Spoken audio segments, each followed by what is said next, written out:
Hello sir.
Okay, तो install हो गया सबका लिनक्स। Yes sir. ओके, किसी को कोई इशू आ रहा Just है उसमें installing it. तो It's going to take it 5 to 10 minutes for me.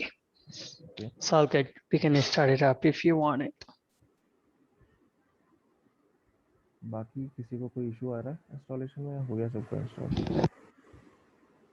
Sir install हो गया, लेकिन वर्चुअल बॉक्स में ओपन कैसे करने का? इंस्टॉल हो गया प्रॉपर्ली?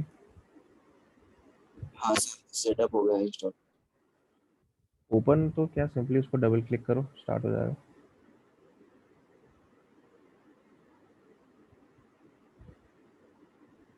हाँ किया सर। क्या नहीं चल रहा है या कुछ एरर आ रहा है उसमें?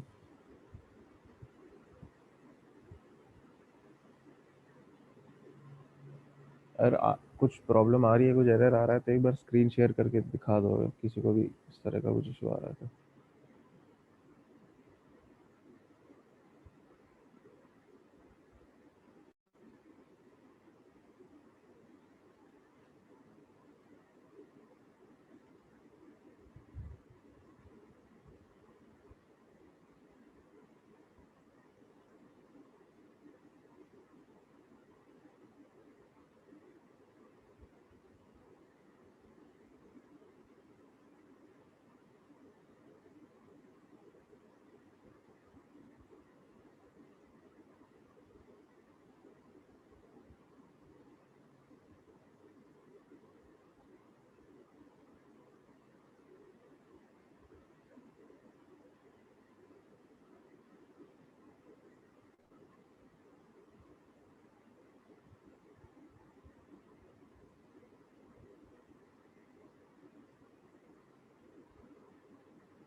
आ रहा है कोई इशू? नहीं? सर बहुत सारे ब्लू कलर के काले लिरिक्स जैसे और ये दिखा रहे एप्लीकेशंस। दिखाओ, स्क्रीन शेयर करो एक बार।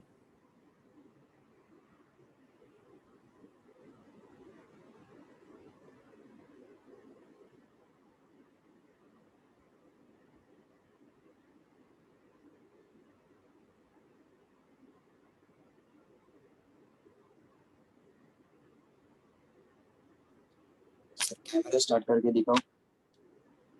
हाँ मतलब जो भी इशू आ रहा है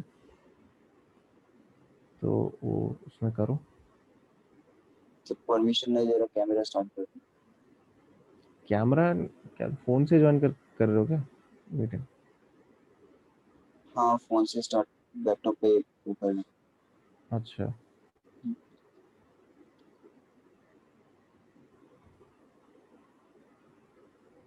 ठीक है करो।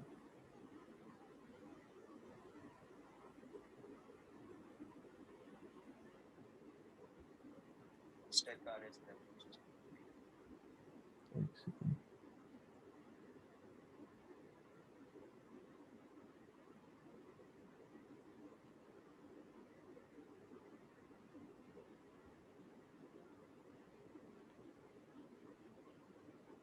जाओ उसमें जो तुमने इंस्टॉल किया है जहाँ पे वर्चुअल बॉक्स ओपन करो एक बार।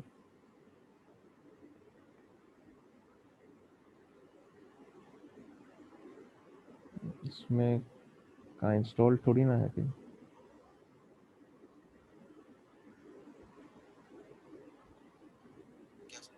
इंस्टॉल्ड होगा तो यहाँ पे लेफ्ट में दिखेगा ना कि इंस्टॉल्ड है। अभी तो इंस्टॉल्ड है नहीं।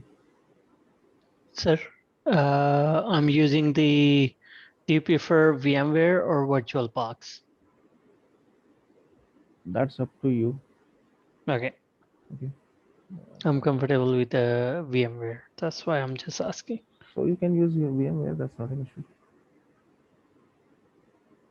सर ये सेटअप इंस्टॉल।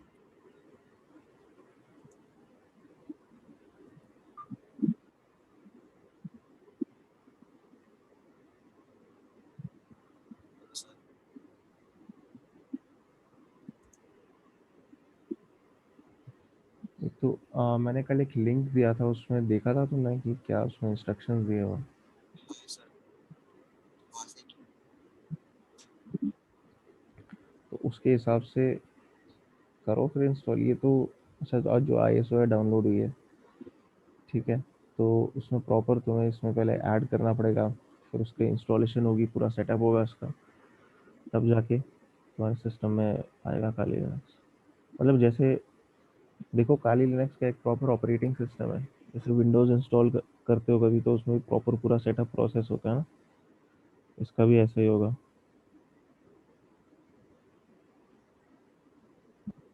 ट्यून करने का।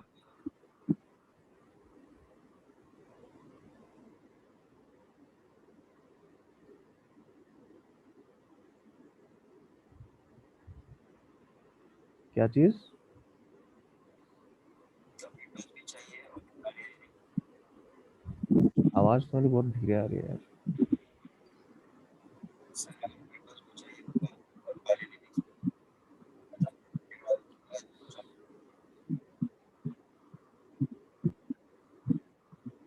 अब बोलो एक बार क्या कह रहे हो। देखो तुमने काली लिनक्स की ISO तो डाउनलोड कर ली, तुम्हारे पास VM वर्चुअल बॉक्स इंस्टॉल्ड है ठीक है, बट उसको अब ये जो ISO है इसको यूज़ करके एक बार इंस्टॉल भी तो करना पड़ेगा उसको प्रॉपर। कैसे इंस्टॉल करने का बता सकते हो? वो जो लिंक मैंने दिए थे उसमें देखो पूरा दिया हुआ स्टेप बाय स्टेप इंस्टॉलेशन का प्रोसेस कैसे करना है, उसमें पूरा बताया हुआ है।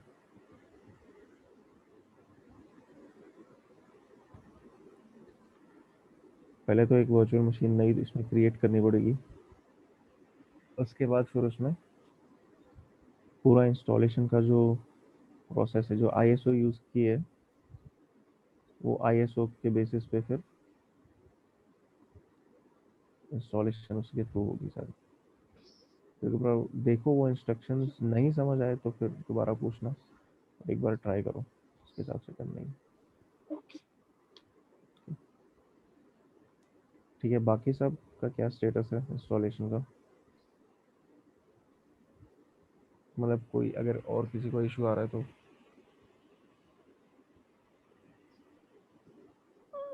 Devesh ji, Power ji, Thakur ji, Vicky, Vivek, anybody? देखो अगर Okay. इशू आ रहा है तो अभी बताओ, तो बस बाद में एक बार स्टार्ट करेंगे तो फिर तुम No लोग issues, साथ sir. में करते रहो ना। No issue, okay good. No issue, very good. ठीक है, तो फिर स्टार्ट करते हैं। अब देखो लिनक्स में हम जितना भी काम करेंगे सारा हम कमांड लाइन में या टर्मिनल में करेंगे। ठीक है, ऊपर से यहाँ पे एक ऑप्शन है टर्मिनल स्टार्ट करने का, सिंपली उस पर क्लिक कर दोगे, इस तरह से टर्मिनल खुल जाएगा तुम्हारा। अब सारा काम हमारा इसी में होगा। विंडोज़ में तो अपन क्या करते हैं, ग्राफिकल जो इंटरफेस है वही यूज़ करते आए होंगे ज़्यादा टाइम। कमांड लाइन का तो ज़्यादा विंडोज़ में यूज़ उतना नहीं करते अपन, लेकिन लिनक्स में हम कमांड लाइन पे ही फोकस करते हैं, क्योंकि इवन जो टूल्स वगैरह हम यूज़ करते हैं मेनली वो कमांड लाइन के लिए ही आते हैं। कुछ टूल्स ऐसे हैं जिनमें ग्राफिकल इंटरफेसेस होते हैं, but majority of the tools ऐसे हैं कि वो कमांड लाइन में ही मिलेंगे।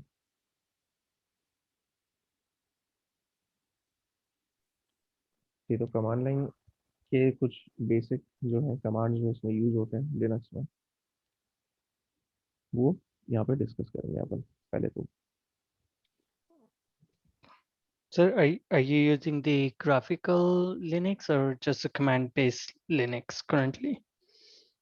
This is graphical, but I have opened terminal. Okay. Install तो प्रॉपर पूरा करो, ग्राफिकल करो, ऐसा नहीं है कि सिर्फ कमांड लाइन एक्सेस इंस्टॉल करो। बट लिनक्स में हम यूज ज़्यादातर कमांड लाइन ही करते हैं, इसकी आदत डालना बहुत ज़रूरी है। एक रीज़न तो मैंने बताया कि जो टूल्स हम यूज़ करते हैं उसमें से काफ़ी टूल्स ऐसे हैं जो सिर्फ कमांड लाइन में ही चलते हैं, मतलब उनका ग्राफिकल कोई वर्जन है ही नहीं, अवेलेबल ही नहीं है। ठीक है, तो वहाँ तो उन टूल्स के लिए तो कोई ऑप्शन वैसे ही नहीं होता। प्लस इन जनरल भी कमांड लाइन की जितनी आदत डालोगे उतना ही इस फील्ड में काम आसान होगा।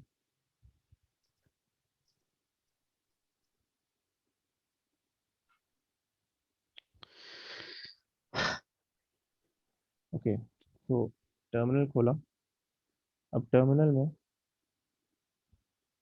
जब भी अपन लॉग इन करते हैं या जब भी हम कोई टर्मिनल खोलते हैं, तो जो भी यूज़र अकाउंट मैं यूज़ कर रहा हूँ उसकी, हर यूज़र अकाउंट की एक होम डायरेक्टरी होती है। ठीक है, तो उसकी होम डायरेक्टरी में मैं स्टार्ट करता हूँ। और अगर मुझे अपनी करंट डायरेक्टरी में किस डायरेक्टरी में हूँ वो चेक करना है, तो मैं कमांड यूज़ करता हूँ pwd। एंटर किया तो होम और यूज़र, तो ये मेरी करंट डायरेक्टरी है। pwd मतलब प्रिंट वर्किंग डायरेक्टरी, को प्रेजेंट वर्किंग डायरेक्टरी के नाम से भी कई जगह रेफरेंस किया जाएगा। तो इसका मतलब कि करंट मेरी डायरेक्टरी कौन सी है वो चेक करने के लिए मैं यूज़ कर सकता हूँ। फिर अगर मेरे को चेक करना है कि करंट यूज़र अकाउंट कौन सा है, ठीक है, यहाँ तो जैसे दिखता है user at the rate pirate, मतलब ये यूज़र अकाउंट का नाम ही सिंपली यूज़र है। और उसके लिए एक कमांड भी है who am I यूज़र। एक और कमांड है आईडी, उसमें यूज़र आईडी दिखता है, ग्रुप आईडी दिखता है। जैसे विंडोज़ में होते हैं ग्रुप्स, वैसे ही लिनक्स में भी ग्रुप्स होते हैं। और यूज़र कितने ग्रुप्स को बिलोंग कर रहा है वो भी दिखता है।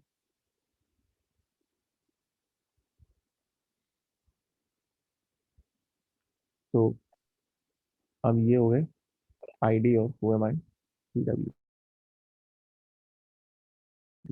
अब मेरे को करंट डायरेक्टरी मेरी जो है उसमें अगर देखना है कि कितनी फाइल्स हैं, कितने फोल्डर्स हैं, क्या है, तो उसके लिए कमांड होता है ls। ls मतलब लिस्ट, उसको सिंपली ls।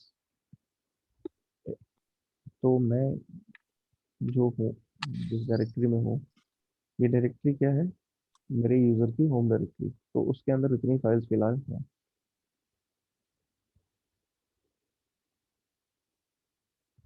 तो ये मतलब इसमें से कुछ फाइल्स हैं, कुछ डायरेक्टरीज हैं, फिर मिक्स रहता है।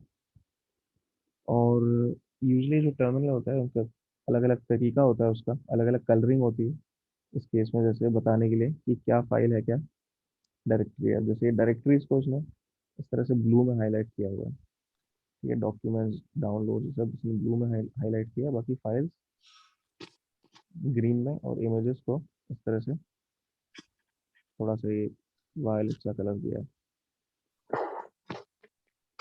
तो एक तो तरीका ये होता है कि कलर डिफरेंट आ रहा है, प्लस एक एलएस जब मैं कर रहा हूँ तो मेरे पास एक और ऑप्शन होता है एलएस के साथ। जब कोई भी हम कमांड यूज़ करते हैं ना, हर कमांड के साथ मल्टीपल ऑप्शन यूज़ किए जा सकते हैं, मतलब अलग अलग तरह से उसको यूज़ किया जा सकता है। फॉर एग्जाम्पल एलएस के साथ अगर मैं एक ऑप्शन दे दूँ -l का, तो अब जो आउटपुट आएगा वो इस तरह से आएगा, लिस्ट फॉर्मेट में आएगा। ठीक है, लॉन्ग फॉर्मेट भी कहते हैं इसको। तो एलएस नॉर्मली इस तरह से देता है, और -l इस तरह से आउटपुट देता है। देखो फाइल तो सारी की सारी वही है। ठीक है, फाइल वही है जो यहाँ पे थी, बट अब उनके बारे में थोड़ी सी और इन्फॉर्मेशन भी मिल रही है मुझे। तो उसमें सबसे पहला कॉलम जो होता है, this is for the permission, उस फाइल की या उस डायरेक्टरी की परमिशन क्या है, मतलब उसको कौन एक्सेस कर सकता है, कौन रीड कर सकता है, कौन राइट कर सकता है, कौन एग्जीक्यूट कर सकता है। तो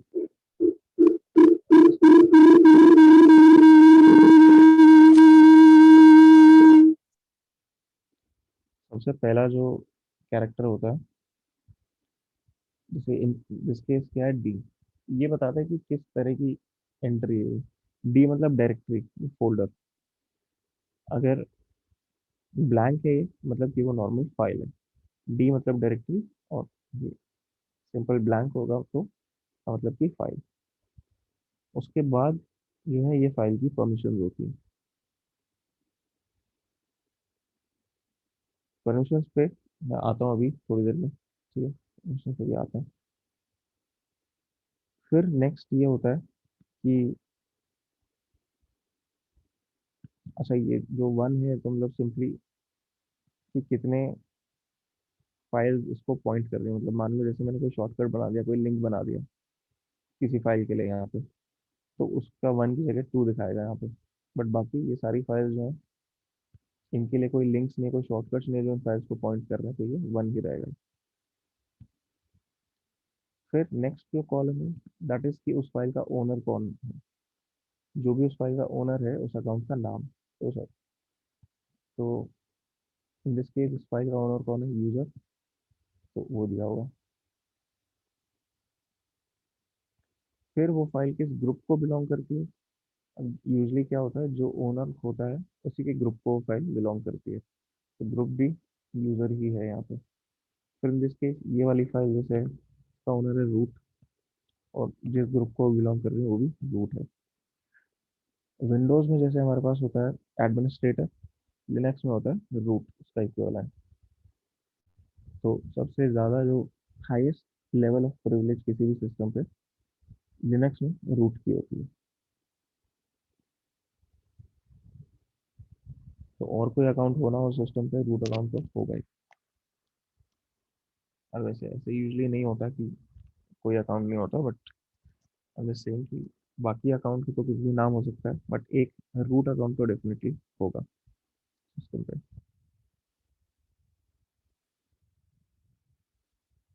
ठीक है, फिर आता है फाइल साइज, फाइल कब मॉडिफाई हुई थी, उसका टाइम, और फाइनली उसका नाम।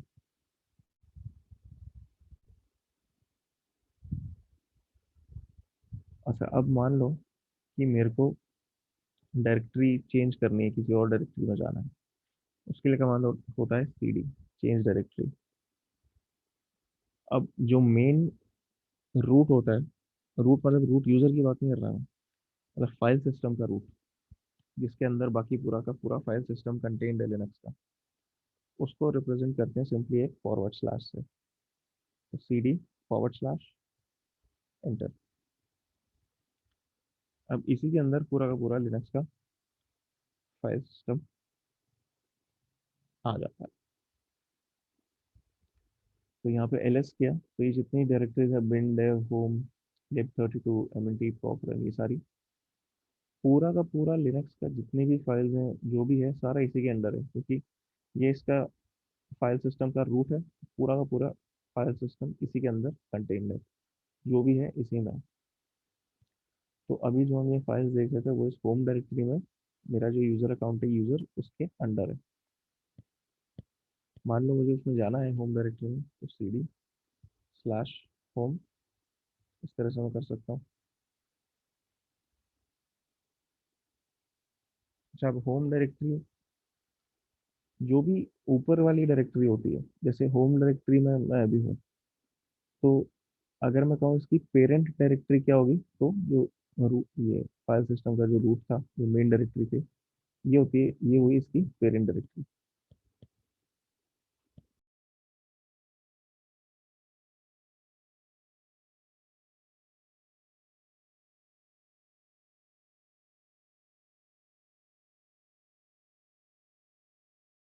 ओके, एक कॉल आ रहा है ऑफिस से, मैं इसको थोड़ा बात करके फिर वापस कंटिन्यू करता हूँ, तो just excuse me for couple of minutes.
Okay, तो हम लोगों ने क्या देखा था, सीडी। ओके, और मैं बात कर रहा था पेरेंट डायरेक्टरी की।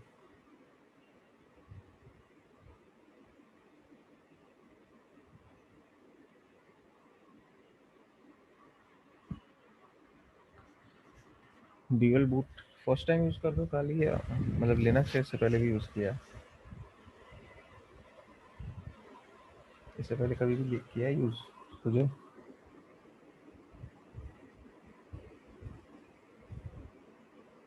ओके, आपने किया है पहले, ठीक है। सोजल, आपने किया पहले कभी यूज़ इसको? No sir. नहीं तो डुअल बूट में मत डालो अभी, डुअल बूट के चक्कर में मत पड़ो। सर विंडोज पे भाई का काम रहता है इसलिए फिर डुअल पे। नहीं तो, लेकिन विंडोज़ अगर आप वर्चुअल बॉक्स डाल रहे हो वो भी तो विंडोज़ पे ही करोगे ना। हाँ एक टाइम ड्यूअल बूट में क्या एक टाइम पे तो एक ही चला सकते हो, हाँ सर। है ना। वर्चुअल बॉक्स में तो ये हो जाता है विंडोज़ चल ही रहा है, उसके ऊपर ये चला रहे हो। हाँ सर। तो इसमें अभी वर्चुअल बॉक्स में करो ड्यूअल बूट, थोड़ा सा इशू वाली बात है, स्पेशली अगर आप फर्स्ट टाइम कर रहे हो।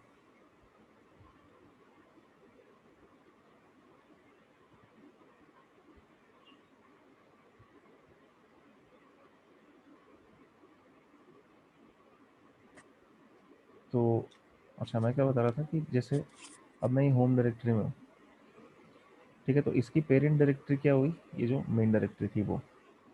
अब अगर होम डायरेक्टरी से मैं अपना जो यूज़र है उसकी डायरेक्टरी में आ जाऊँ, तो इसकी पेरेंट डायरेक्टरी क्या हुई, ये जो होम नाम की डायरेक्टरी है ये। अगर मुझे किसी भी डायरेक्टरी से उसकी पेरेंट डायरेक्टरी में उससे मतलब पेरेंट डायरेक्टरी क्या होती है, उसके ऊपर वाली डायरेक्टरी, अगर पेरेंट डायरेक्टरी में जाना है तो cd डॉट डॉट, दो डॉट्स लगाते हैं। पेरेंट डायरेक्टरी को रिप्रेजेंट किया जाता है डबल डॉट से, ठीक है, उसको रिप्रेजेंट करने का एक तरीका होता है। और करंट डायरेक्टरी को रिप्रेजेंट किया जाता है सिंगल डॉट से।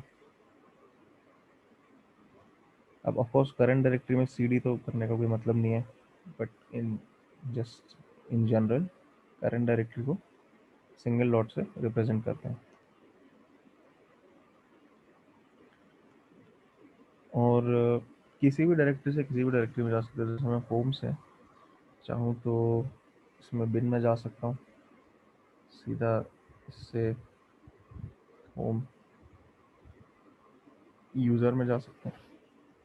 ऐसा कुछ नहीं है कि मतलब एक डायरेक्टरी से अगर मैं दूसरे में जा रहा हूँ तो वो उसकी पेरेंट डायरेक्टरी होनी चाहिए या उसके अंडर आनी चाहिए, ऐसा कुछ नहीं है। कि किसी भी डायरेक्टरी से सिस्टम की किसी भी दूसरी डायरेक्टरी में जा सकते हो। तो ये तो क्या डायरेक्टरी चेंज करना। अब मान लो मुझे कुछ फाइल्स बनानी है या कोई डायरेक्टरी बनानी है, वो चीज़ें कैसे करते हैं वो भी देख लेते हैं।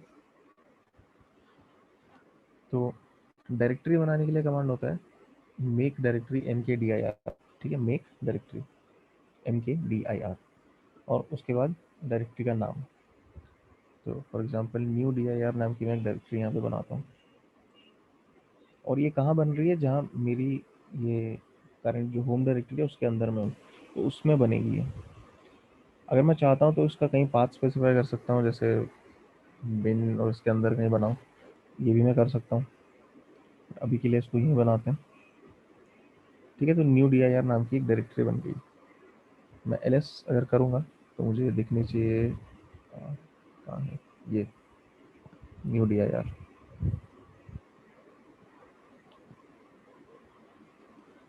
ठीक है। तो न्यू dir नाम की डायरेक्टरी बन चुकी है। अब इसके अंदर जाते हैं, तो cd चेंज डायरेक्टरी किया, चले गए इस डायरेक्टरी के अंदर में। अब जब चले गए तो अब क्या करना है यहाँ पे, अब क्योंकि देखो नई डायरेक्टरी खाली होगी, वो तो ls में करूँगा खाली आएगा, ठीक है। अब मैं चाहूँ तो इसके अंदर फाइल्स वगैरह क्रिएट कर सकता हूँ, ठीक है। मान लो मुझे कुछ डेटा चाहिए, कुछ डेटा रखना है यहाँ पे, फाइल क्रिएट करने के लिए कमांड यूज होता है टच, ठीक है। डायरेक्टरी के लिए mkdir होता है, फाइल के लिए टच। टच कमांड के बाद मैं फाइल का नाम दे सकता हूँ कि क्या किस नाम से चाहिए। मान लो एक टेक्स्ट फाइल चाहिए मेरे को, sample.txt के नाम से मैं कर रहा हूँ, यहाँ पे मैं अगर फॉर्मेट इसको मतलब एक्सटेंशन नहीं भी दूंगा .txt तब भी फाइल तो क्रिएट हो जाएगी, उसमें दिक्कत नहीं आएगी कोई। बट जस्ट अब मैं जानता हूँ कि टेक्स्ट फाइल बना रहा हूँ तो इसलिए .txt मैं इसको वो एक्सटेंशन दिया हुआ है।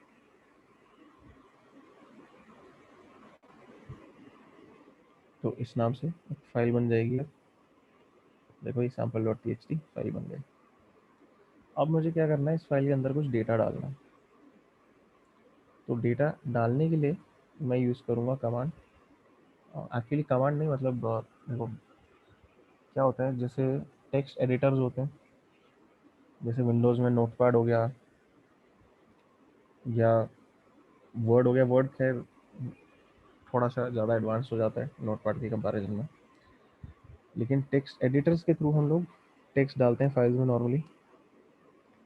तो यहाँ पे भी मैं एक लिनक्स में जो टेक्स्ट एडिटर अवेलेबल होते हैं उनका यूज़ करूँगा। एक तो नैनो होता है जो कमांड लाइन में ही इसमें हम एडिट कर सकते हैं। बाकी फिर डिपेंडिंग ऑन क्या सिस्टम इंस्टॉल्ड है तुम्हारे पास, हो सकता है जी एडिट हो या जीनी हो या प्लूमा हो, कई अलग अलग तरह के आते हैं। ठीक है, फिर एक लीफ करके भी आता है कमांड लाइन में, लेकिन एक नैनो है ये सब सिस्टम्स में आता ही आता है। और नैनो इसको यूज़ करने के लिए उसके बाद फाइल का नाम nano sample.txt। तो ये इसने फाइल खोल दी, sample.txt भी खाली है इसलिए एकदम ब्लैंक फाइल दिखा रहा है। अब इसमें कुछ लिख सकता हूँ।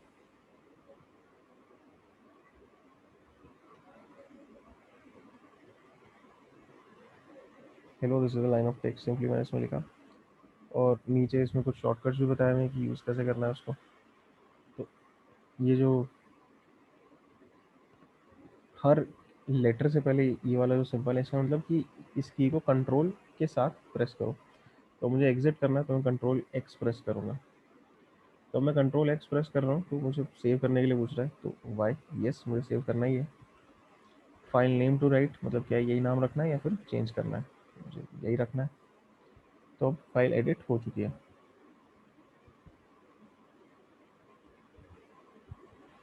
अब अगर मैं फाइल को देखना चाहता हूँ कि कंटेंट क्या उसका आउटपुट करानी है मुझे स्क्रीन पे फाइल, तो उसके लिए कमांड होता है कैट और उसके बाद सिंपली फाइल का नाम। तो फाइल का नाम है sample.txt। और कभी भी कमांड लाइन में अगर कुछ टाइप कर रहे हो, जैसे यहाँ पे अब क्या है, मुझे जो फाइल चाहिए उसका नाम है sample.txt, मैंने एस लिखा अभी तक। अब यहाँ पे एस से स्टार्ट होने वाली और कोई फाइल है ही नहीं, मतलब चलो इस डायरेक्टरी में तो और कोई फाइल वैसे ही नहीं है, बट एस से स्टार्ट होने वाली तो और कोई फाइल भी नहीं है। तो मैं यहाँ पे अगर टैब दबा दूँ तो ऑटो कंप्लीट कर लेगा मेरे लिए। तो कमांड लाइन में कुछ भी लिखते समय या जो ऑटो कंप्लीट है बहुत ही अच्छा फीचर होता है।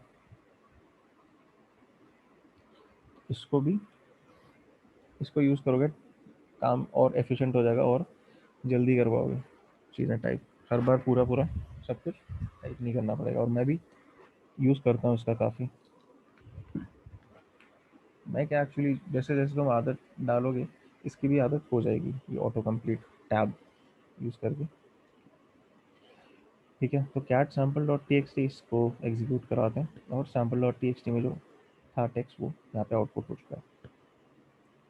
मैं चाहूँ तो ऑफकोर्स नैनो में उसको खोल के और टेक्स्ट डाल सकता हूँ, ये वाला हटा सकता हूँ, जो भी है। तो प्रॉपर जो एडिट करते हैं फाइल को वो चीज़ें यहाँ पे की जा सकती हैं सिंपली। तो ये जो है अब फाइल बना तो ली, उसमें टेक्स्ट भी डाल लिया, देख भी लिया उसके कंटेंट्स। अब अगर डिलीट करनी है फाइल तो कमांड होता है rm, मतलब रिमूव, उसके शॉर्ट फॉर्म में दिया हुआ है rm। तो rm और सिंपली फाइल का नाम। अब मैं इसको टैब किया अपने आप ही उसने ले लिया नाम और अब वो फाइल डिलीट हो चुकी है। ls में अगर करूँगा तो नहीं दिखेगी। ठीक है, इस पॉइंट तक कोई भी डाउट या कोई भी क्वेश्चन आ रहा है किसी को?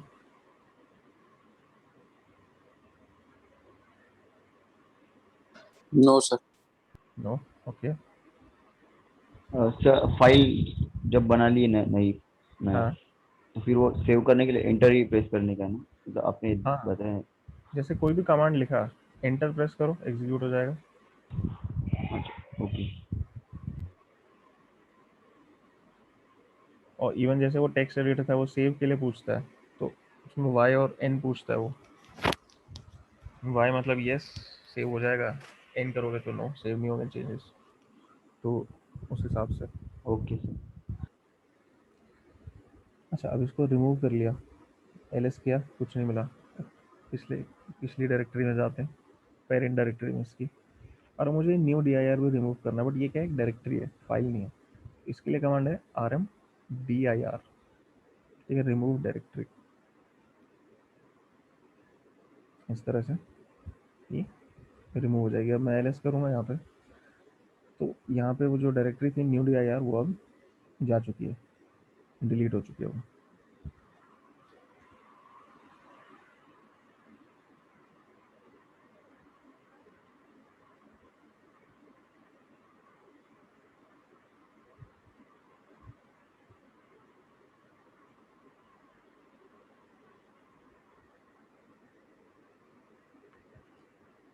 तो फाइल और डायरेक्टरीज क्रिएट करना, डिलीट करना हमने देखा है इसमें।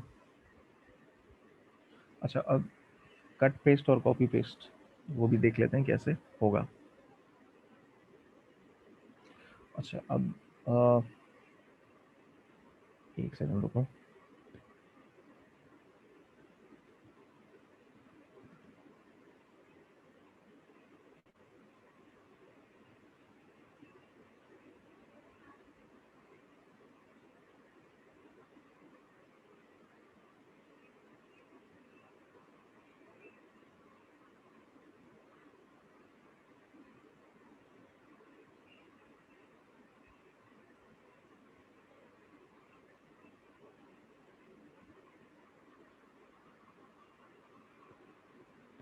अच्छा, तो यहाँ पे ls किया,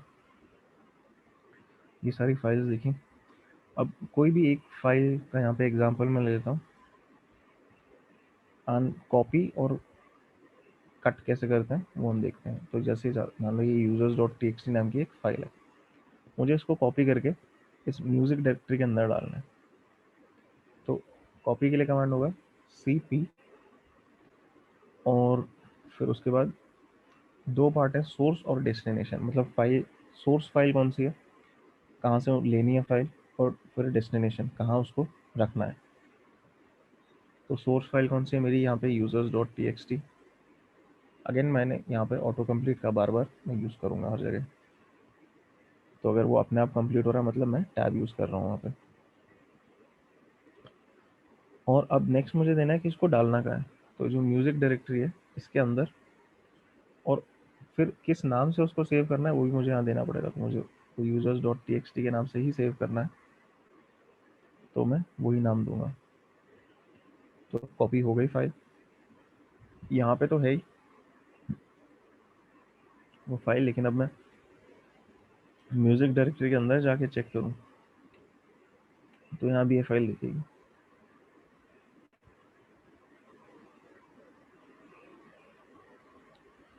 अच्छा, अब अगर चाहो, मतलब अगर मैं चाहूँ कि इस फाइल को, जो user.txt, इसको यहाँ से हटा के जो पेरेंट डायरेक्टरी है यूज़र, उसमें डाल दूँ किसी नए नाम से, तो उसके लिए होता है मूव। जो कट पेस्ट होता है वो होता है move, mv। Again source destination वाली बात, पहले फाइल उठानी कहाँ से और फाइल अब डालनी कहाँ से। अब मैं करंटली कहाँ हूँ, म्यूजिक डायरेक्टरी के अंदर, मुझे इसकी पेरेंट डायरेक्टरी में फाइल डालनी है, तो मैं डॉट डॉट स्लैश यूज़ करूँगा। और अब फाइल मान लो मुझे इस नाम से चाहिए, users2.txt। इसको चलाते हैं कमांड को। अब यहाँ से हट गई फाइल क्योंकि मैंने मूव किया, उसको कॉपी नहीं किया। cd.ls, तो ये users2.txt नाम से सेव हो चुकी है। अब दोनों फाइल का कंटेंट तो सेम रहेगा क्योंकि मैंने उसी फाइल को कॉपी करके डाला था, एंड देन जो कॉपी थी उसको यहाँ पे निकाल लिया, तो कंटेंट तो सेम रहेगा दोनों का। फिर ये सिंपली ये शो करने के लिए था कि अपना ये कैसे चलता है, कॉपी पेस्ट और cut paste. Copy paste simply cp command होता है, कट पेस्ट मतलब मूव, उसके लिए mv होता है। अच्छा, अब मान लो मेरे को कोई फाइल रीनेम करनी है, तो रीनेम के लिए भी हम mv को ही यूज़ करते हैं। जैसे ये users2.txt थी, अगर मेरे को उसको रीनेम करना है तो मैं mv users2.txt न्यू users.txt के नाम से इसको सेव करना चाहता हूँ, तो रीनेम के लिए भी हम mv को ही यूज़ करते हैं। अब ये न्यू users.txt के नाम से आ गई और users2 हट गया, फाइल रीनेम हुई है सिंपली। इसमें कोई question? No sir. No sir, no. अच्छा, एक और चीज़ कि मान लो कोई भी कमांड तुम ऐसा देखते हो जिसके बारे में इंफॉर्मेशन नहीं है, नहीं जानते बिल्कुल भी, या फिर कोई ऐसा कमांड है जिसके बारे में तुम्हें और इन्फॉर्मेशन लेनी है और किस तरह से उसको यूज़ किया जा सकता है वो देखना है, तो हर कमांड की क्या होती है, जितने भी सिस्टम कमांड हैं सबकी एक मैनुअल होती है, इंस्ट्रक्शन मैनुअल। उसको एक्सेस कैसे करते हैं? सिंपली मैन के थ्रू, मैन और कमांड का नाम लिख दो। फॉर एग्जांपल चलो ls को अगर मैं ले लूँ तो मैन ls एंटर किया तो ls जो कमांड है उसकी जो मैनुअल है वो खुल जाएगी। उसमें सारी इन्फॉर्मेशन होगी इस कमांड के बारे में, उसका नाम क्या है, सिनॉप्सिस, सिंटैक्स कैसे लिखते हैं उसको, उसका डिस्क्रिप्शन, और उसमें क्या ऑप्शंस यूज़ किए जा सकते हैं। जैसे ls में हमने -l यूज़ किया था ना, तो सिर्फ -l नहीं, उसमें और भी बहुत सी चीज़ें होती हैं। हर कमांड के लिए होता है, ये बहुत से ऑप्शंस होते हैं उसमें। अब ज़रूरी नहीं है कि सारे काम आए, ठीक है, ऐसा कोई कमांड नहीं है जिसके सारे के सारे ऑप्शंस तुम्हें हमेशा काम आएंगे, लेकिन ऑफ कोर्स मैनुअल है तो उसमें सारा एक एक चीज़ दी होती है। अब ls कमांड है, जितने भी उसके ऑप्शंस उसमें यूज़ कर सकते हो, जितनी भी इंफॉर्मेशन ls कमांड से रिलेटेड है वो सारी इसकी मैनुअल में मिल जाएगी। ठीक है, अब जैसे -l यूज़ किया था तो -l कहाँ दिया हुआ है इसने, यहाँ पे अल्फ़ाबेटिकली लिस्ट किया, तो use a long listing format जो हमने देखा था, इसमें परमिशंस वगैरह के भी सारे डिटेल्स आ रहे थे। और एक जैसे और चलो ls की बात कर रहे हैं जहाँ तक, तो एक और चीज़ देख लेते हैं। -a जो ऑप्शन है, do not ignore entry starting with dot. Linux में अगर कोई हिडन फाइल होती है, हिडन सिंपली मतलब उसके नाम के आगे डॉट लगा होता है, ठीक है, और अगर ऐसी हिडन फाइल्स देखनी है तो ls-a वाला ऑप्शन यूज़ करो, तो उसमें सिर्फ हिडन फाइल्स नहीं, सारी फाइल्स आएंगी, हिडन फाइल्स इंक्लूडेड होंगी। लेकिन अब ये देखो, ये .bash history .bash-rc, ये सब क्या है, ये सिस्टम के यूज़ की फाइल्स हैं, इनको हम ज़्यादा कभी छेड़ते नहीं हैं। बैश हिस्ट्री मतलब जो कमांड्स तुमने यूज़ की है बैश उसमें शेल में, उसकी हिस्ट्री है। bash-rc उसकी कॉन्फ़िगरेशन है कि जब भी तुम शेल ओपन करते हो तो जो bash-rc में जो भी लिखा है वो एग्जीक्यूट हो जाता है। फिर इसी तरह से और कई सारे यहाँ पे डायरेक्टरीज दिखेंगी, कई सारे ऐसे फाइल्स देखेंगी जो डॉट से स्टार्ट हो रही हैं, तो मतलब नॉर्मली ये हिडन होती हैं, सिर्फ ये जो ls-a वाला ऑप्शन है इसको यूज़ करके हम देख सकते हैं इनको।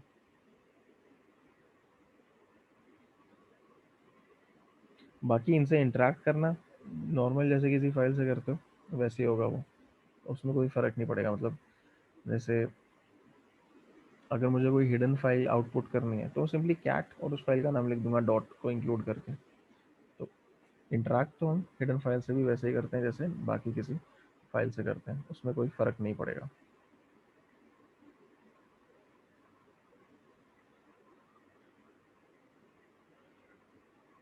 तो ये तो हुआ थोड़ा सा कि मैनुअल क्या होती है, किस तरह से होती है। अच्छा, चाहो तो तुम लोग अभी जब जैसे मैं बता रहा हूँ ये चीज़ें, साथ साथ में प्रैक्टिस भी अगर करना चाहो तो कर सकते हो, ठीक है, वो उससे याद भी अच्छे से रहेगा।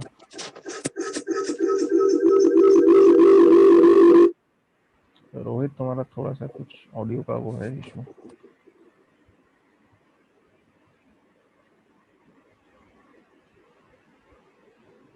सर कल वीडियो सेंड करने वाले थे कल के लेक्चर का, आप सेंड वो भी नहीं किया। वो तो कल के लेक्चर का सेंड करोगे सर? नहीं, इसी में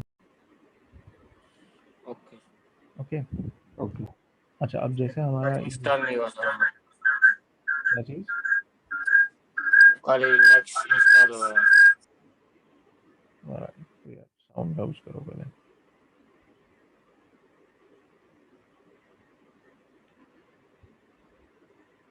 अच्छा, अब जैसे अब करंटली मैं तो क्या रूट अकाउंट में लॉग्ड इन नहीं हूँ, मैं लॉग्ड इन हूँ यूज़र अकाउंट में। अगर मुझे लेकिन जैसे विंडोज़ में अपन क्या करते हैं, कोई चीज़ एडमिन परमिशन से चलानी है तो right click, run as administrator.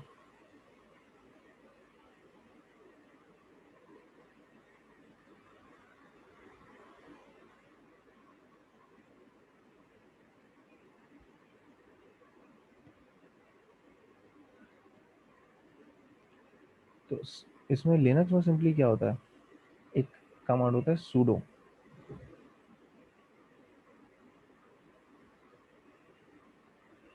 sudo is SUDO।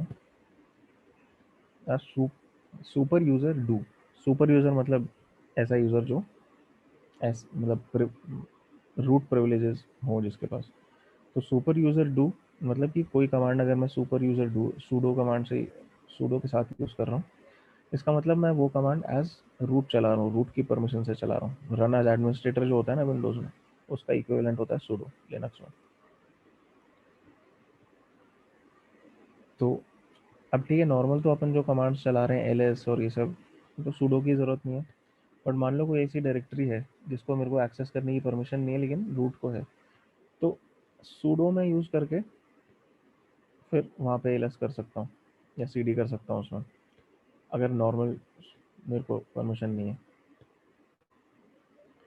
तो sudo मतलब सिंपली ऐसा है, हर किसी कमांड के आगे लग सकता है। मान लो sudo ls कर लिया मैंने, तो ये पहले मेरे से मेरे अकाउंट का पासवर्ड मांगेगा, मैं एंटर करूँगा और उसने ls कर दिया। अब चलो ls ऐसा कमांड नहीं है कि अब जैसे ये डायरेक्टरी जो है मैं अपनी खुद की डायरेक्टरी में हूँ इस समय, तो वो तो मैं एक्सेस कर सकता हूँ, कोई इशू नहीं है उसमें। लेकिन अच्छा अभी इधर आते हैं मेन डायरेक्टरी में, इसमें ls-l करते हैं।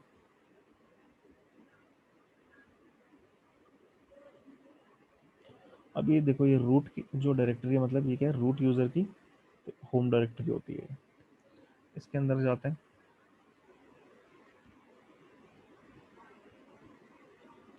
यहाँ पे ज़्यादा फाइल्स है नहीं बिकॉज उसमें ज़रूरत नहीं है ज़्यादा कुछ फाइल्स रखने की, तो उसमें कुछ रखा नहीं हुआ है।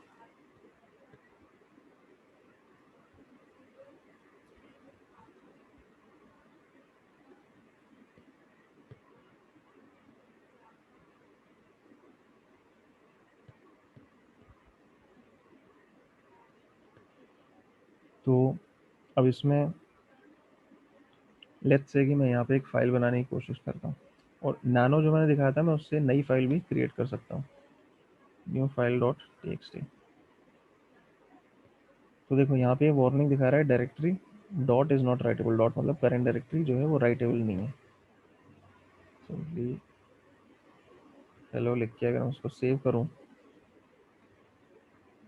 Error writing new file dot txt permission denied. क्यों? क्योंकि मुझे इस डायरेक्टरी में परमिशन नहीं है फाइल्स बनाने की, कोई भी चेंजेस करने की मुझे यहाँ पे परमिशन नहीं, सिर्फ रूट यूज़र को है। लेकिन अगर मैं ये करता हूँ, सिंपली ये जो पिछला कमांड है sudo के साथ एग्जीक्यूट करके देखूँ तो क्या होगा। देखो अब यहाँ पे वो वार्निंग भी चली गई, उसको मैं अगर सेव करता हूँ, सेव, तो वो फाइल बन गई है।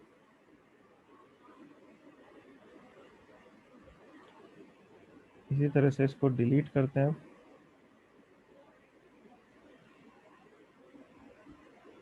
तो डिलीट नहीं की उसने। क्यों? क्योंकि अगेन मैंने sudo से किया था तो वो रूट की परमिशन से क्रिएट हुई है, नॉर्मल यूज़र उसको नहीं हटा सकता, लेकिन sudo के साथ मैं हटा सकता हूँ।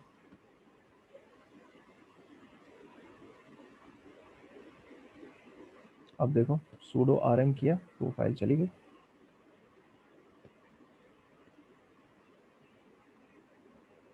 अच्छा, अगर मेरे को अपने यूज़र की होम डायरेक्टरी में जाना, तो उसके लिए शॉर्टकट होता है cd स्पेस और ये जो टैब के ऊपर जो बटन होता है, टिल्ड कहते हैं इसको, टैब के ऊपर और एस्केप के नीचे, इन दोनों के बीच में जो बटन होता है, ये वाला जो अप्रॉक्सीमेशन के लिए जो सिंबल यूज़ होता है, इसको ही मैं यूज़ करूँ तो मैं अपने यूज़र की होम डायरेक्टरी में आ जाऊँगा। pwd देखो इसमें आ गए।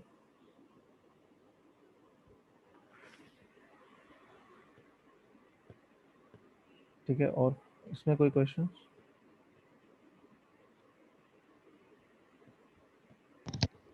No, sir. Okay good.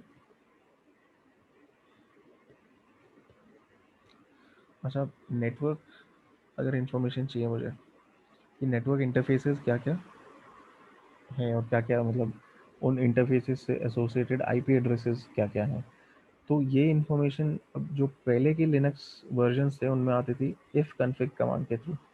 ठीक है, आई एफ कन्फिग। तो इसमें क्या दिख रहा है, कितने नेटवर्क इंटरफेसेस हैं यहाँ पे, 1 2 3 4। ये तो लूप बैक इंटरफेस है तो इसको तो एक्चुअली गिनते नहीं है। तो उसके अलावा 3 इंटरफेसेस हैं, एक टेम्पररी है, वो मैंने कुछ वीपीएन से कनेक्ट किया हुआ है तो टेम्पररी है। बाकी ये दो ईथरनेट 0 और ईथरनेट 1 ये इंटरफेसेस हैं और उनसे एसोसिएटेड जो आईपी एड्रेस हैं वो यहाँ पे दिख रहे हैं। ठीक है, इस इंटरफेस का ये है, दूसरे वाले का ये आईपी है।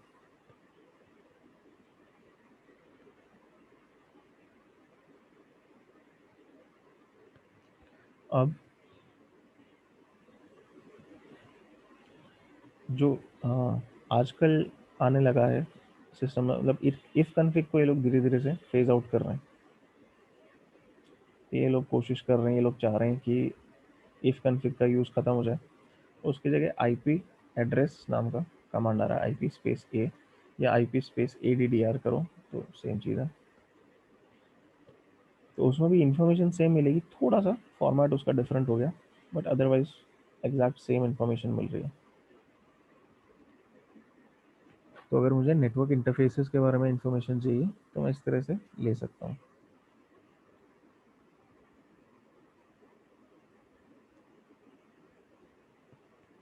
इफ कन्फिग या IP address, if config try कर सकते हो, अगर नहीं चले तो आईपी एड्रेस यूज़ कर लो। बस इफ कन्फिग जो मैं कह रहा हूँ कि धीरे धीरे से ये लोग निकाल रहे हैं सिस्टम से इफ कन्फिग को। तो मतलब जैसे जैसे लिनक्स के नए नए अपडेट्स आ रहे हैं, नए कर्नल वर्जन रिलीज हो रहे हैं, तो इफ कन्फिग कमांड ही हटा दिया जा रहा है इसमें से।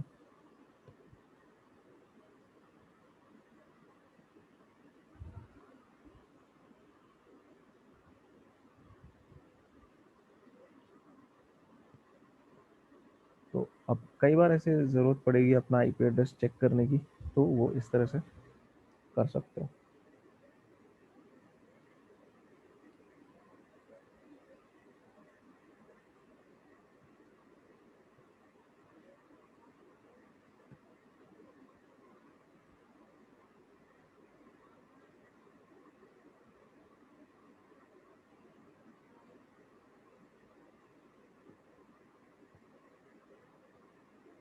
ठीक है, नेटवर्क इन्फॉर्मेशन कभी कभी ज़रूरत पड़ जाती है, तो इस तरह से देखी जा सकती हो।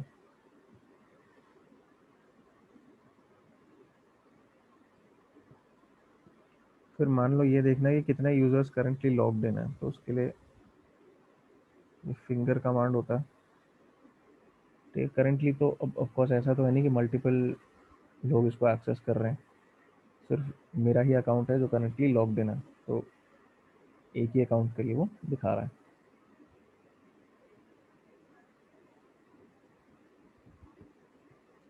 अच्छा, मेन जो कमांड्स हैं एकदम जो यूज़ होते हैं वो हमने देखे हैं इसमें।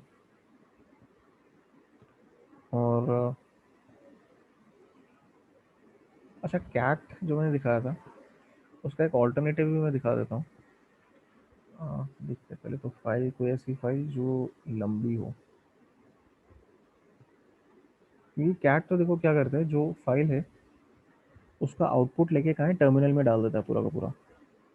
अब मान लो कोई फाइल ऐसी है जो बहुत लंबी है, उसको मैं अगर कैट कर दूँ, टर्मिनल में डाल दूँ सारा का सारा, तो पहली बात तो इसमें दो इशूज़ हैं। एक तो कि पूरा अगर मुझे उस फाइल में कुछ देखना है, पूरा बार बार स्क्रॉल इधर उधर करके देखना पड़ेगा, और दूसरा वो टर्मिनल में उतनी जगह खा जाएगा। तो अगर मेरे को टर्मिनल में मैंने पहले का कुछ आउटपुट देखना है तो वहाँ पे स्क्रॉल बहुत करना पड़ेगा। तो इसके लिए एक ऑल्टरनेटिव है लेस। ठीक है, अब कोई ऐसी फाइल देखना तो जो थोड़ी सी लंबी हो यहाँ पे।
और चलो यहाँ पे टेक्स्ट फाइल छोड़ते हैं।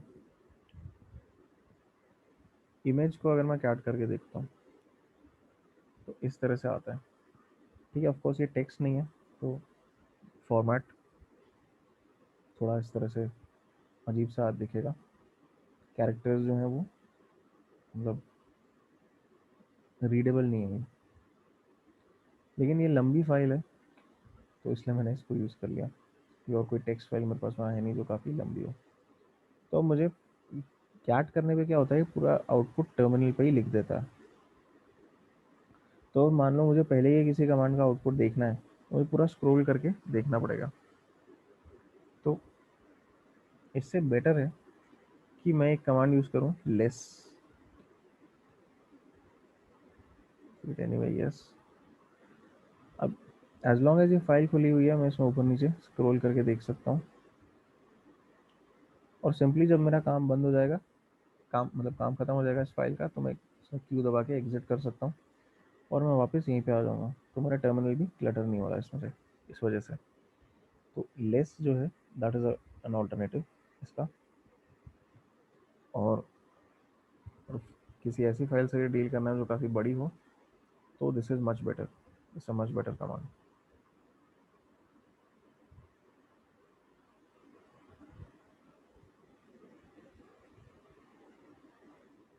ओके, तो इसमें अगेन अगर कोई भी क्वेश्चन है तो फील फ्री टू आस्क।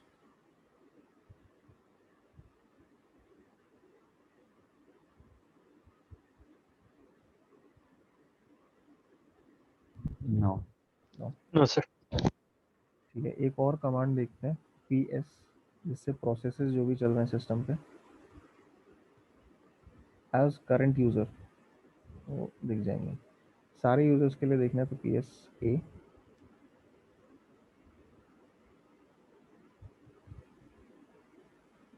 और इवन बेटर और डिटेल उसमें चाहिए तो PSAUX। अब इसका मीनिंग क्या होता है PSAUX का वो मैं बताता हूँ। यूजली जब अपन PS यूज़ करते हैं तो इस AUX ही के साथ ही यूज़ करते हैं ज़्यादा से ज़्यादा। ए तो मतलब कि सिलेक्ट ऑल प्रोसेसेस,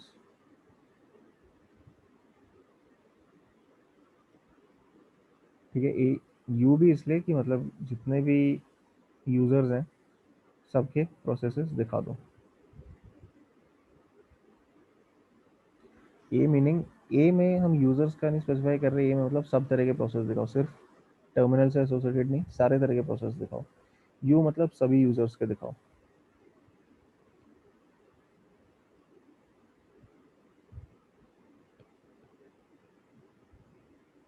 ठीक है, तो दोनों का मतलब दोनों जो हम साथ में यूज़ कर रहे हैं तो उसमें हर तरह के प्रोसेस दिखाओ और सारे यूज़र्स के लिए दिखाओ।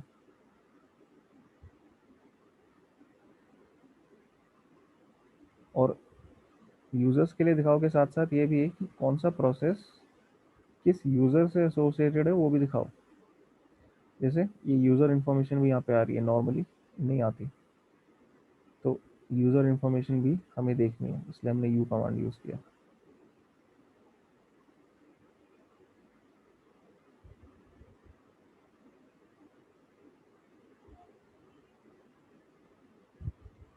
तो इस समय टोटल नंबर ऑफ प्रोसेसेस, अब ये सारे ज़रूरी नहीं कि मैंने चलाए हैं, तो सिस्टम सर्विसेज ने भी जो भी चलाया हुआ है,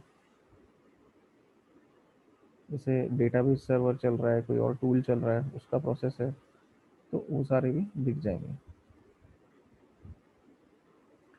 अच्छा, अब आते हैं फाइल परमिशंस पे।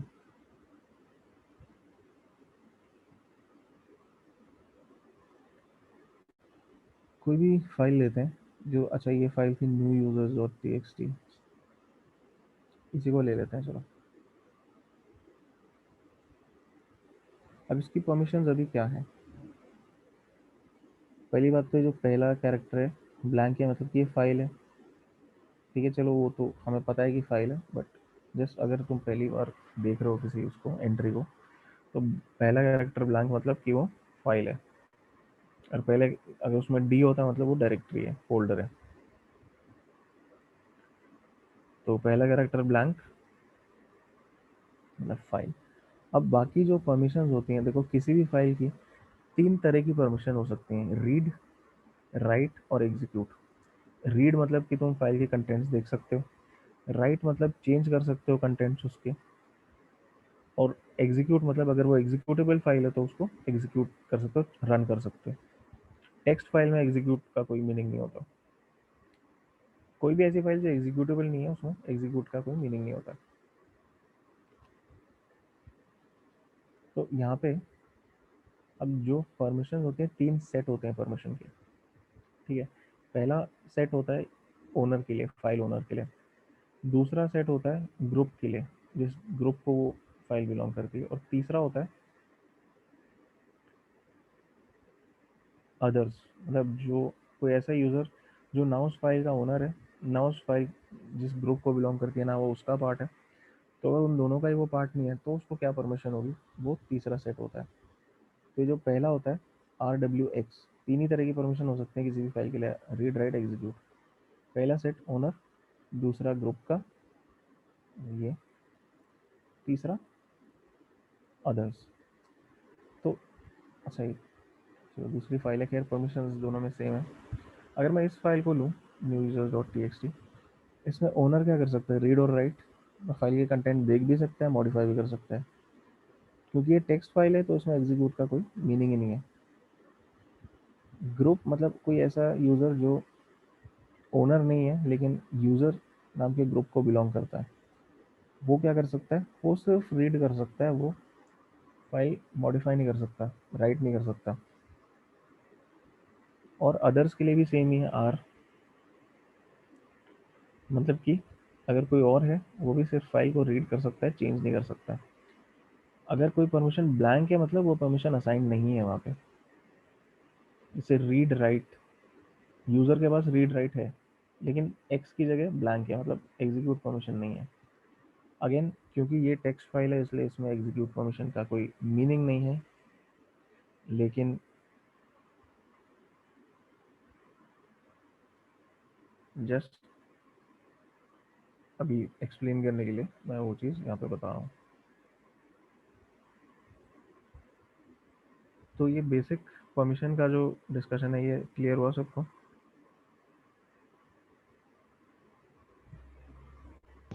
Yes, so when we are going to try it, we'll be more, used to it. Okay, Yeah. But concept clear है या इसमें भी कुछ है जो नहीं समझ आ रहा है, या अभी तो थोड़ा बहुत क्लियर है। अभी है क्लियर? ओके, हाँ जी, जब हम ट्राई करेंगे ना तो it's going to be more like questions came हाँ, up, errors and other I things understand. will come up. Yeah. ठीक है, चलो। अच्छा, अब परमिशन का क्या है, मैं चेंज कर सकता हूँ परमिशन।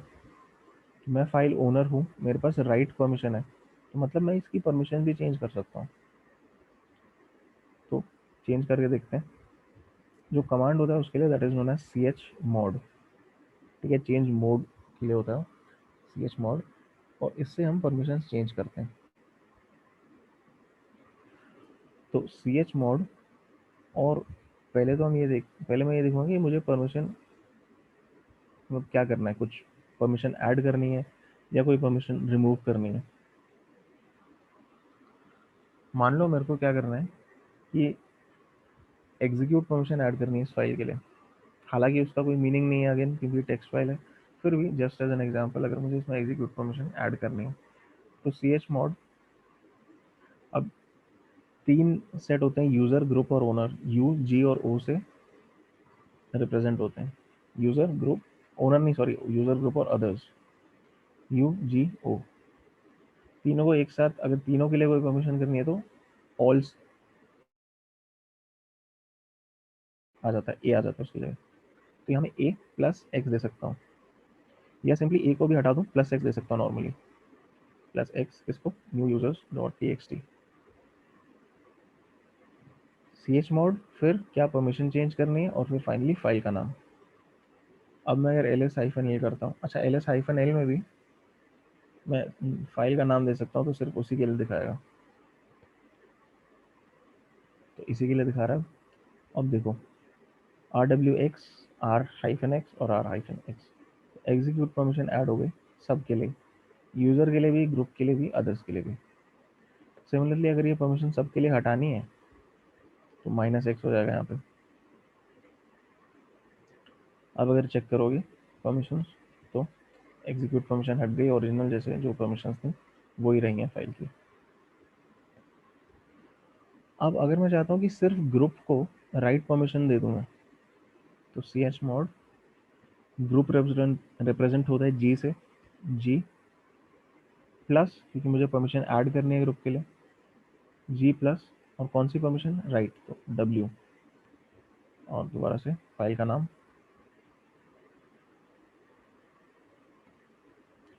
तो अब यहाँ पे ग्रुप के लिए भी राइट परमिशन ऐड हो चुकी है, पहले नहीं थी। उसी तरह से अगर मुझे रिमूव करनी होगी तो जी -w कर दूंगा मैं। और अगर एक साथ दो चीज़ें करनी है, मान लो कि ग्रुप के लिए मुझे रिमूव करनी है राइट परमिशन, लेकिन अदर्स के लिए ऐड करनी है, तो ओ प्लस डब्ल्यू, जैसे कॉमा डाल के वो चीज़ लिख दी मैंने। अब देखो ग्रुप के लिए तो हट गई राइट परमिशन, अदर्स के लिए आ गई। तो इस तरह से परमिशंस चेंज की जाती हैं, ऐड और रिमूव की जाती हैं परमिशंस किसी भी फाइल के लिए।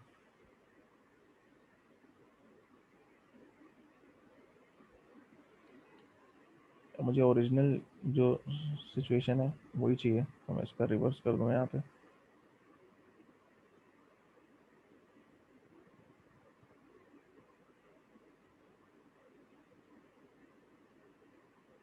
तो ओरिजिनल जैसे परमिशंस थी अब वैसे आ चुकी हैं। तो इस तरह से अपन फाइल की परमिशंस चेंज कर सकते हैं, किसी भी फाइल की इसी तरह से चेंज होती है।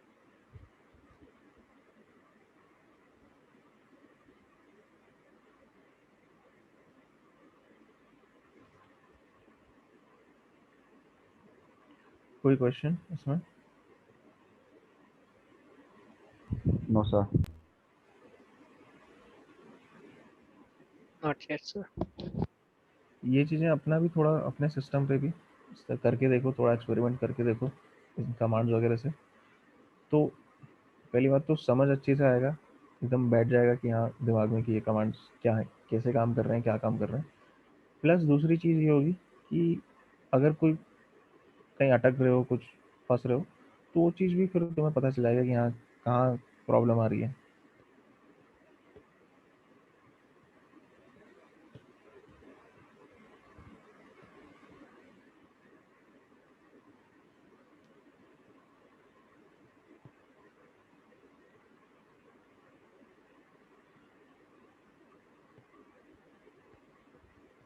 ठीक है, तो खुद से भी ट्राई ज़रूर करो।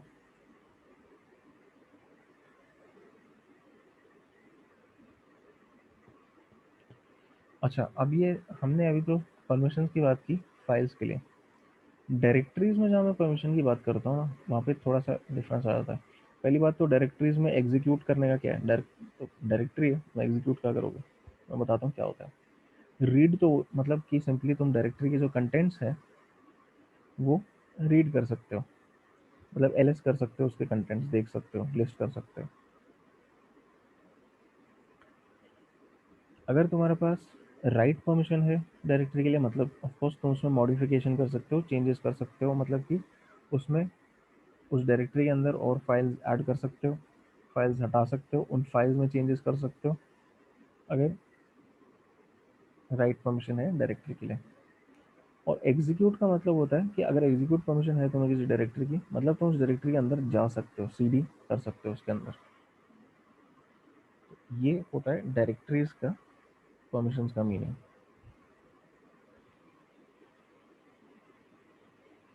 ठीक है,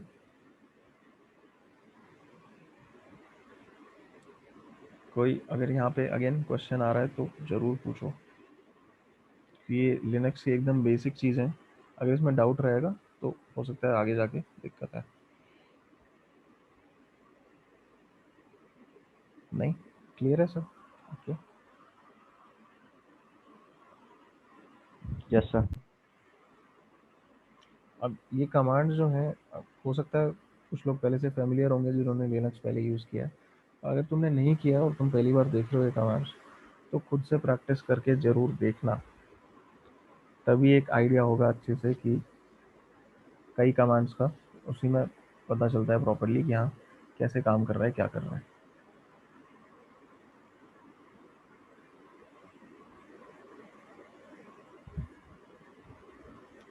ठीक है, तो कमांड्स का जो डिस्कशन था हमारा वो यहाँ पे कंप्लीट होता है।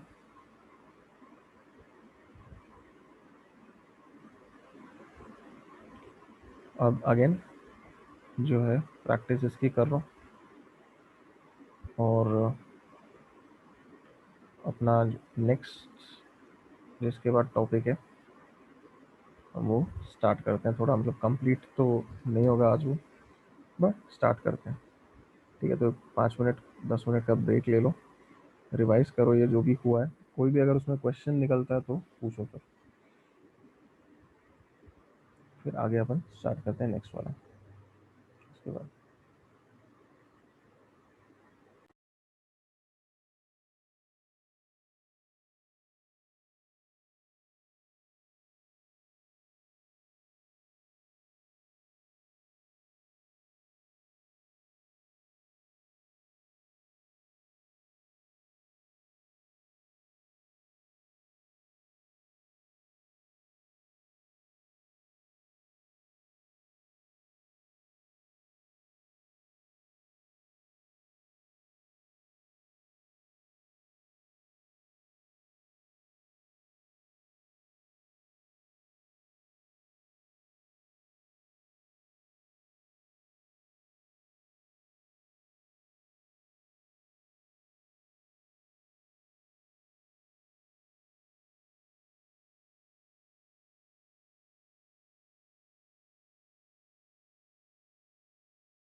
ओके, तो नेक्स्ट जो टॉपिक है हमारा दैट इज इंफॉर्मेशन गैदरिंग या फुटप्रिंटिंग।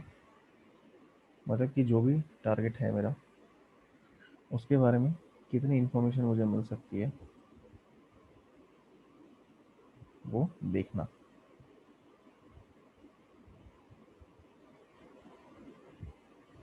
और ये इन्फॉर्मेशन यूजली हम कहाँ से लेते हैं? पब्लिकली अवेलेबल सोर्सेज से। ठीक है, ऑनलाइन अलग अलग जगह से अलग अलग टूल्स यूज़ करके हम ये इन्फॉर्मेशन निकालते हैं।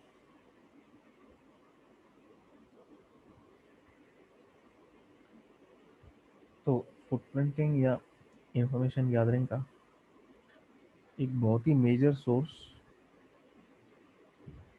या बहुत ही मेजर या सबसे मेजर सोर्स क्या हो सकता है, कोई बता सकता है?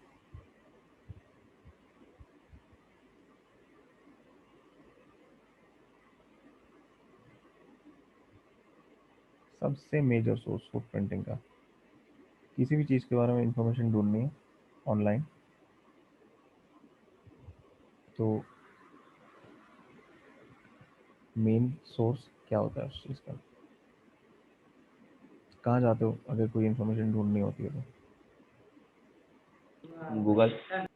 गूगल, है ना, सर्च इंजन। मतलब अब गूगल सबसे बड़ा सर्च इंजन है आज की डेट में, तो हम लोग गूगल यूज़ करते हैं सर्च करने के लिए। कुछ भी सर्च करना होता है गूगल यूज़ करते हैं अपन। तो search engine Google, Bing, Yahoo जितने भी हैं सारे one of the major sources हैं। कुछ भी अगर इंफॉर्मेशन चाहिए किसी भी चीज़ के बारे में, सिंपली उसका नाम डाला सर्च में और देखा कि क्या रिजल्ट आता है। ठीक है, तो गूगल के बारे में तो सब यहाँ जानते हैं, सबने यूज़ किया है। लेकिन एक थोड़ा सा डिफरेंट तरह का सर्च इंजन है जिसके बारे में मैं दिखाता हूँ। और इस सर्च इंजन का नाम है शोडान। ठीक है, तो है ये भी सर्च इंजन, बट ये सर्च इंजन क्या है, आर्टिकल्स के लिए, वेब पेजेस के लिए नहीं है। ये सर्च इंजन है डिवाइसेस के लिए। ठीक है, जो कनेक्टेड है इंटरनेट से। For example routers, web camps, कोई भी किसी भी तरह की आईओटी डिवाइस, वेब सर्वर्स, सब यहाँ पे सर्च कर सकते हो। जैसे मान लो, चलो फॉर एग्जांपल राउटर ले लेते हैं। तो यहाँ पे अगर मैं राउटर्स टाइप करके एंटर करूँ तो जितने उसको राउटर्स दिखते हैं ऑनलाइन शोडान को, वो सारे दिखाएगा। या कुछ डिवाइसेस ऐसी होंगी जो उसको देखेंगे बट वो उसको एज अ राउटर आइडेंटिफाई नहीं करेगा, तो उसको यहाँ पे नहीं दिखाएगा वो। अदरवाइज जितने भी डिवाइसेस उसको दिखती हैं राउटर्स, यहाँ पे दिखाएगा। सिमिलरली वेब कैम्स के लिए भी सर्च कर सकते हो। इवन रेफ्रिजरेटर्स, आईओटी डिवाइसेस होती हैं आजकल काफ़ी, वो सर्च कर सकते हो। कोई भी आईओटी डिवाइस यहाँ पे ढूंढने की कोशिश कर सकते हो। इवन जैसे सर्वर्स ढूंढ सकते हो।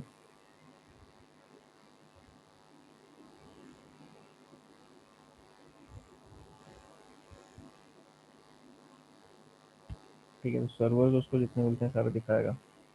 किसी पर्टिकुलर ऑपरेटिंग सिस्टम के हिसाब से ढूंढना, मान लो विंडोज़ डिवाइसेस कितनी दिखती हैं, इसको विंडोज़ करके सर्च कर दिया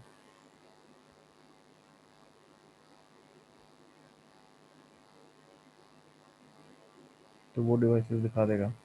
उसी तरह से जैसे मान लो तुम किसी वेबसाइट को टारगेट कर रहे हो, जैसे मान लो टेस्टिंग कर रहे हो किसी क्लाइंट के लिए, उसकी वेबसाइट का नाम यहाँ डाल के देख सकते हो।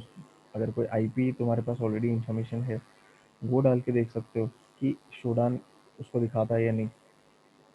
और हालांकि ये जो मैं डिवाइसेस दिखा रहा हूँ ये सारी इसने डिटेक्ट की हैं, लेकिन ऑफ कोर्स इनको अब मैं कोई यहाँ से हैक करने की कोशिश नहीं करने वाला, क्योंकि वो फिर इलीगल टेरिटरी में चला जाता है वो चीज़।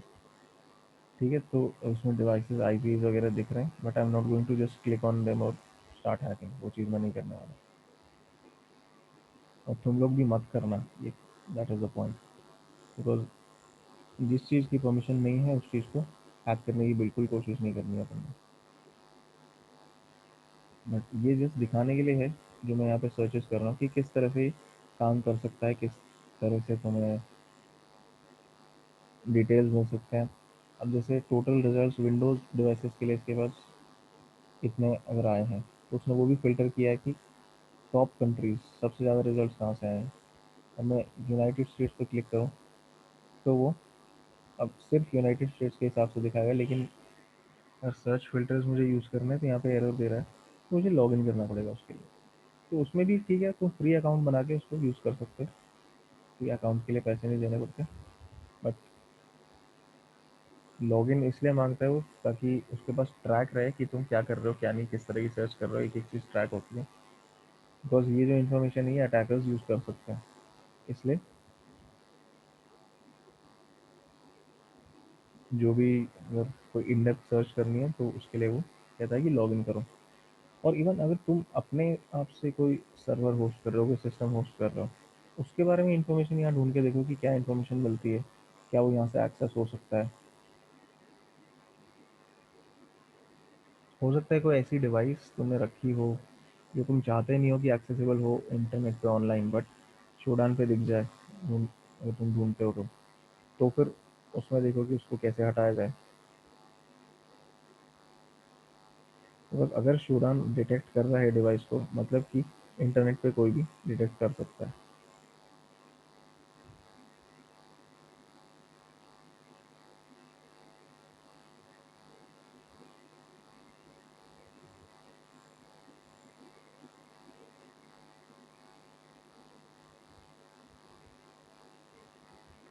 ठीक है, तो एक शोडान ये है जो थोड़ा डिफरेंट सर्च इंजन है, और ये सर्च इंजन सिर्फ डिवाइसेस के लिए है।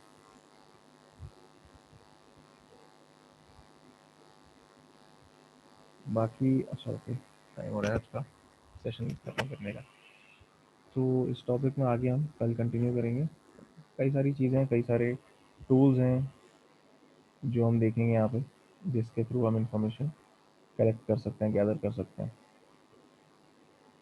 कई सारे टूल्स हैं, कई कुछ वेबसाइट्स हैं, काफ़ी कुछ है इसमें कवर करना है अभी।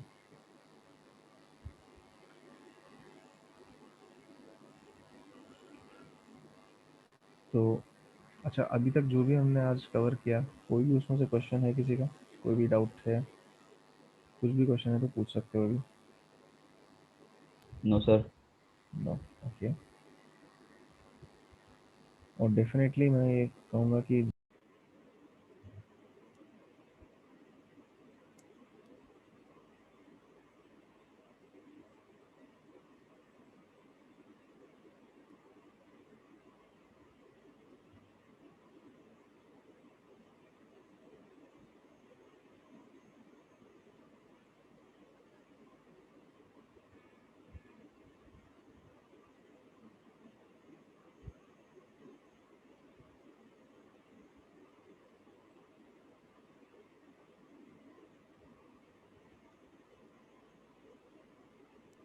सर ये आ रहा है।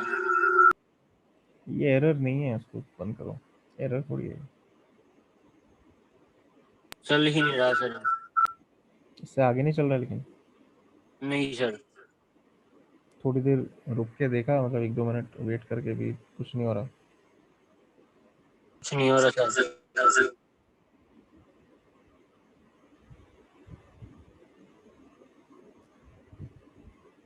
इंस्टॉल किस तरह से किया था? लिंक से सर। उसने जो बोला था एग्जैक्ट वही सब किया था? Yes sir. अच्छा,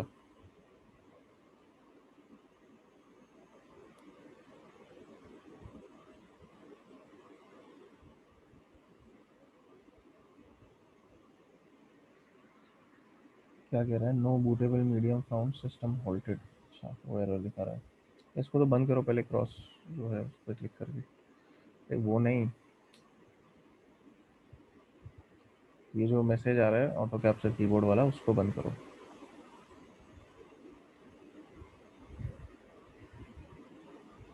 सही कह रहा है, नो बूटेबल मीडियम फाउंड, मतलब उसको इंस्टॉल हुआ नहीं है वो। नो और कैसे बूटेबल, करना है? और कैसे करना है? एक बार, अच्छा एग्जैक्ट तुमने क्या प्रोसेस किया? पहले वर्चुअल मशीन बनाई इसमें, ठीक है, क्रिएट किया, यस उसके सर। बाद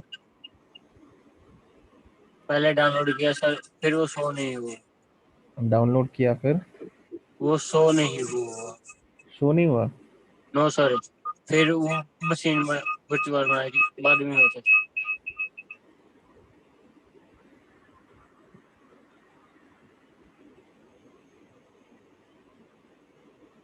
अच्छा एक बार बंद करो उसको। हाँ, अच्छा मशीन को बंद करो। अच्छा बाकी लोग को जाना तो जा सकते हो। Okay sir. हाँ तुम एक बार इसको बंद करो। हाँ से द मशीन स्टेट नहीं, सिंपल पावर ऑफ ही कर दो यार।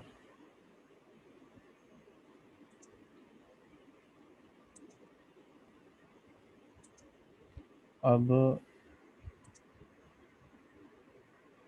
अच्छा एक बार दिखाओ मेरे को तुमने क्या किया था प्रोसेस। डाउनलोड किया, डाउनलोड कर लिया ठीक है, उसके बाद फिर उसके बाद यहाँ पर दे दिया। इसे नया क्रिएट किया तुमने ठीक है, फिर उसके बाद यहाँ पर और ऑप्शन था सर। न्यू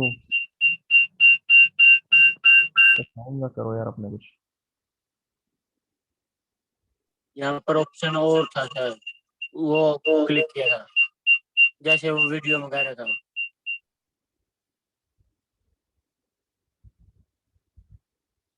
अच्छा तो जब तुमने पहली बार स्टार्ट किया वर्चुअल मशीन को यस सर। तो उसको वो आईएसओ फाइल दी थी। फाइल शो ही नहीं हुई सर। शो ही नहीं हुई तो अरे उसके बिना नो कैसे। सर। कहाँ डाउनलोड की थी वो।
ये ऊपर रही सर।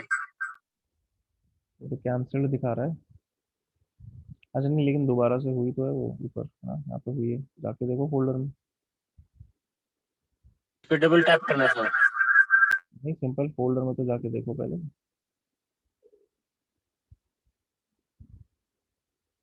ये तुमने VMware वाला क्यों डाउनलोड किया। कौन सा करना था सर।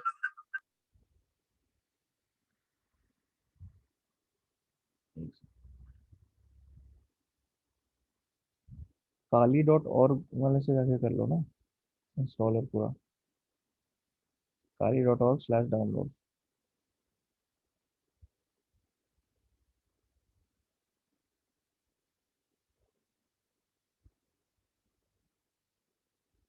हाँ ये आ रहा है ना ये लिंक नीचे, सेकंड ऑप्शन जो आ रहा है।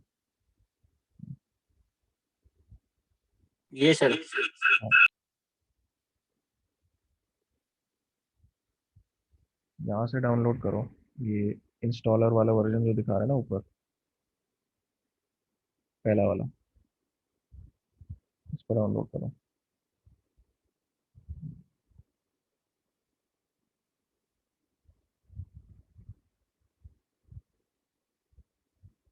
ये 4 GB का सर। 4 GB का। आप इस धीरे हो रहा है डाउनलोड यार, कुछ दूसरा कोई नेटवर्क देखो अगर कर पाओ तो, क्योंकि इसमें तो स्पीड ही बहुत कम आ रही है।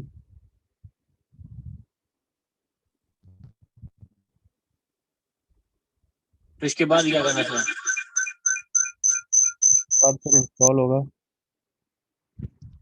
जो तुमने वर्चुअल मशीन डाली है उसके अंदर ये जो आईएसओ फाइल है ना, इसको देना पड़ेगा एज कि जहाँ से इससे बूट करना है, तो वो इसमें से फिर इंस्टॉल करेगा। तो वो पहले वाला गलत था सर। हाँ, उसमें उसको हटा दो, डिलीट कर दो, नया बना दो। Okay sir.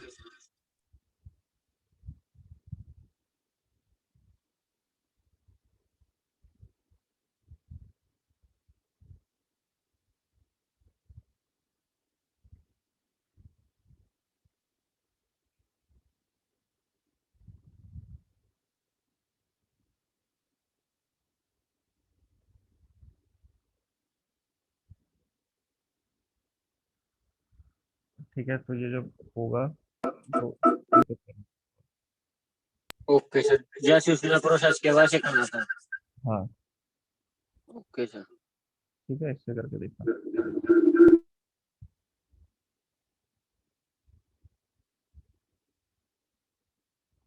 चलो फिर आगे देखते हैं कल।